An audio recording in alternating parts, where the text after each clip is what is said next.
How to rejuvenate an old lawn. You can rejuvenate an old lawn with new and improved grass growth. Neglected lawns often have patches of dead grass and areas with weed infestation. Competing plants and dead grass must be removed to give a lawn the best possible chance of bouncing back. Empty spots can be replanted with matching grass seed and fertilized to speed their growth. Water, sunlight and time complete the job and make an old tired lawn look new again. Things you'll need: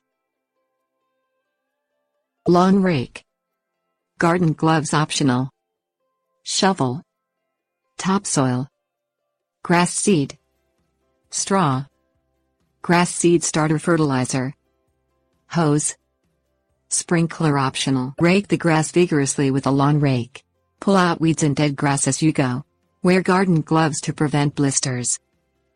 Cut out entire sections of dead or unwanted grass with the blade of a shovel. Separate the roots from the soil. Lift out the cut patches and discard them far away to avoid regrowth.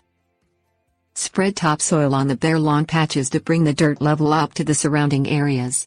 Sprinkle the matching grass seed variety onto the topsoil according to the directions on the container. Cover all the new grass seeds with an inch of topsoil and an inch of straw. Spray starter fertilizer on the newly seeded areas and the surrounding lawn. Keep the soil beneath the lawn moist with a hose or a full coverage sprinkler.